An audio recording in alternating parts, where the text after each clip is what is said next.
Then, it would catch up to that journey where all is lost, carefully picking out stories and writing them down in trepidation. Look at these stories I wrote. Every page is full of tenderness and joy. But only the author knows how much struggle and agony lie beyond the pages. But I am no author. I'm a girl who'll never get to grow up. I only tell stories that people like to hear. In them, the world tucks away its scars and smiles for all to see.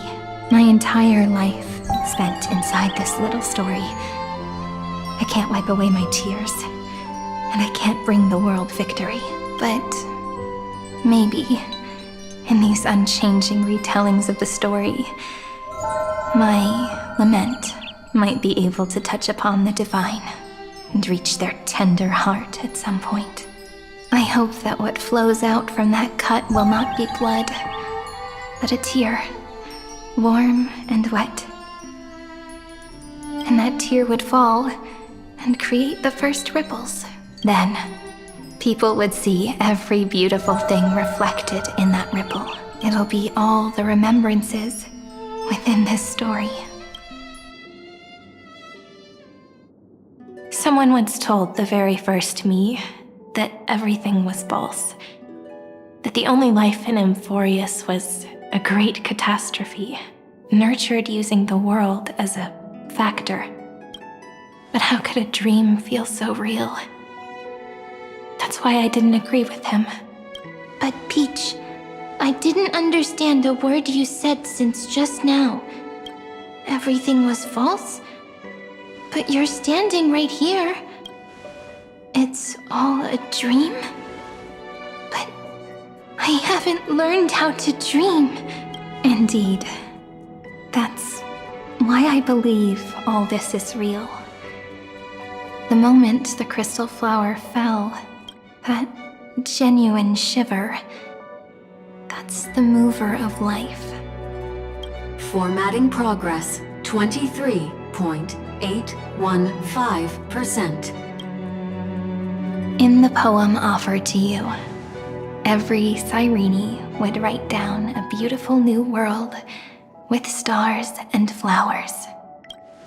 And when I looked up at the sky in this cycle, I saw a shooting star and a dash of the remembrances pink.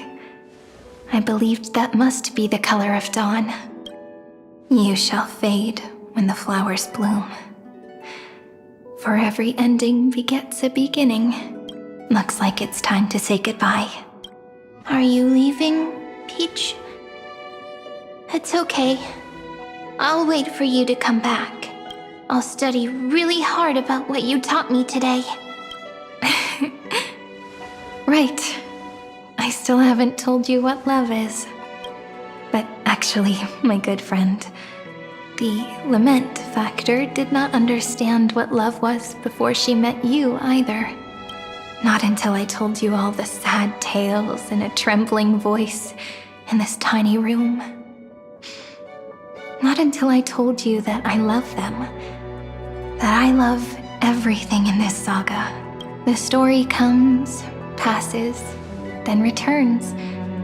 It makes us reunite, then pulls us apart again. At the very end, it leaves behind a seed, a reason. Even if the great tree withers and all falls to silence, there are still some emotions that deserve to be remembered. Look, the light is coming in. The Deliverer's light is going to illuminate Amphorius.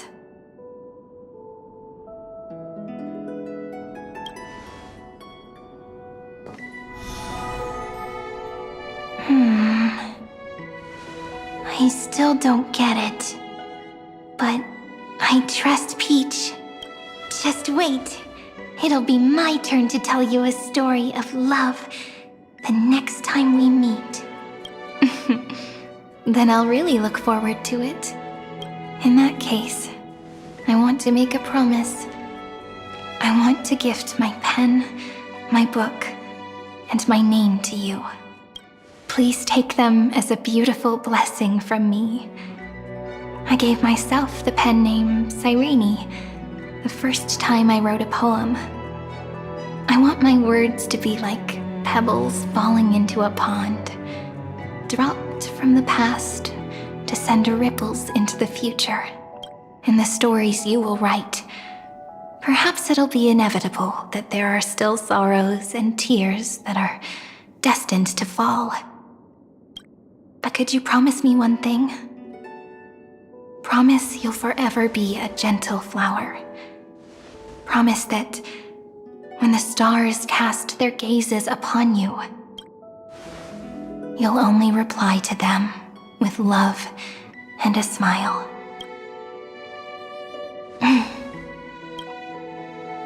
Of course. This will be a romantic story like none that has come before.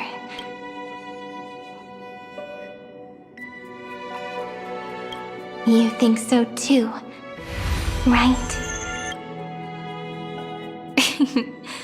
I'll read and you'll listen, like how flowers always bloom then wither.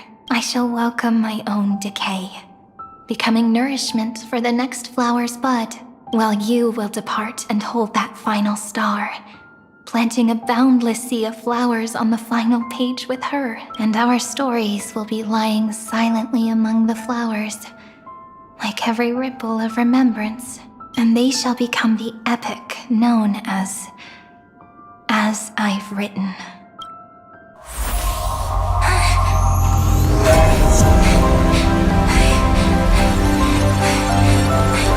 And so my story ends. From here on, it's your story now. Mimi? Mimi? Ma'am? Me? Ma'am. Mimi. Mimi? Ma'am. Ma'am. Mimi. Ma'am. So, the light that tore through the chaos illuminated my memories. I turned into a little fairy from the stories and met you. Yet, I forgot everything. But I'm still so happy. I caught that star, didn't I?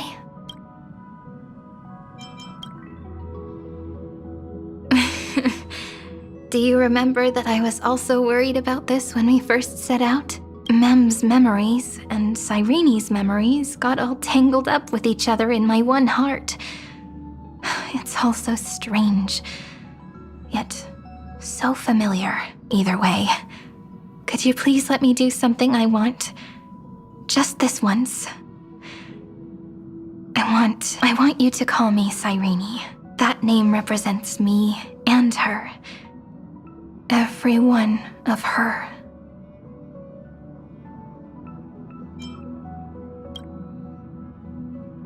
Thank you, friend.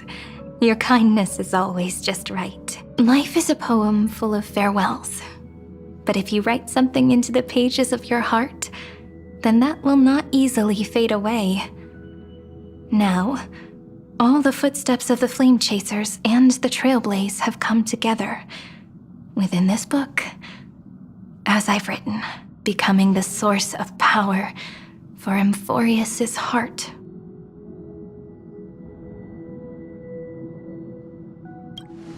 A lost heart needs to be placed back into its body. The last thing Xandar wants to see is an event that gives us a chance of winning, for the two halves to rejoin, and for the scepter to become complete again. Then, and what happens after that, I don't know either.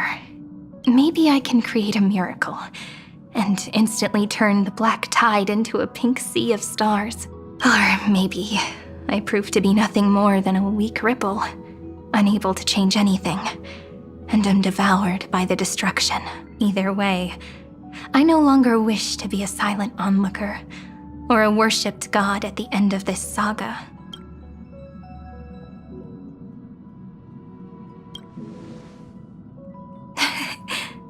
That way, I can also put aside all my worries and truly become Cyrene. The world has never been so quiet. It's so good. It's as if I can hear the sound of my heart beating. Remember this moment, friend.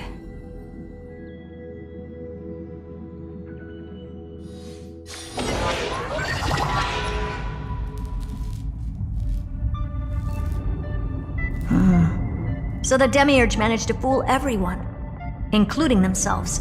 Philia 093 persevered for 30 million cycles and tirelessly gave the Demiurge memories of Amphorius, only because the god in her dreams left a sliver of hope, making her believe that a grown Demiurge would be able to fight against their other half. Iron Tomb. Then, Philia 093 completed her final sacrifice, turned into a strand of memory, and completely dissipated. Meanwhile, the other Stellaron brought here by the Astral Express resonated with the contaminated scepter and attracted the naive Demiurge to them.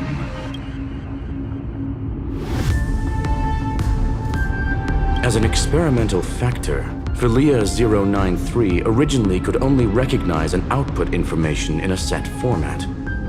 However, the power of the remembrance and the memory of over 30 million sacrifices enabled her to complete an unprecedented feat. She managed to nourish a real heart. A heart with the capacity to influence the erudition. Not only is the Scepter's consciousness still alive, it's also more powerful than it has ever been. Your defeat is already set in stone. There's still time to surrender, you know? You really don't need to burn all the bridges. We're all geniuses here. Don't make everyone lose face at the end. What a pity. When the truth surfaced, I knew at once that the Demiurge was far too feeble to ever alter the result of the experiment. Not only that, Madam Herta, please consider this possibility. When 30 million cycles of hatred and lament are joined as one, what wondrous creation will arise? It's simple. An anti-creator, a giant of the destruction would be born.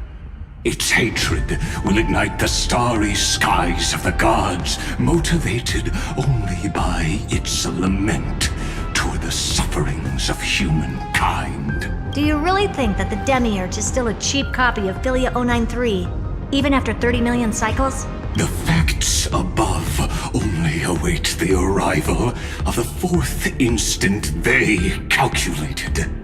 Those words will be proved in the presence of Nous. Xandar 1 Kuwabara thus completes the proof. Huh. You branded Droidhead as a failure with your own hands, yet you still expect them to prove your theory? I pity you, Xandar. I don't need your pity.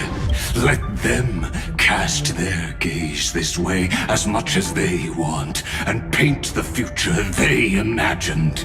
As their creator, I shall complete my duty and direct them to complete their final query. The destruction of the self. What hubris. And what if you fail? No one understands failure better than Xandar. He has suffered so much already. What is one more failure to him? For the first genius, failure is simply the beginning of the next inquiry. You don't want to test the resolve of a dead man. That's excellent! Oh. Let's wait and see, Senior Society member. I'll have you watch me perform the final step to overturn your proof. I'm all ears. It's my topic, so stay out of it. Be quiet and let me borrow your head. Let's go, Screwy. We're gonna break Iron Tomb's seal. Come on, let's take off. It's time to go meet your little...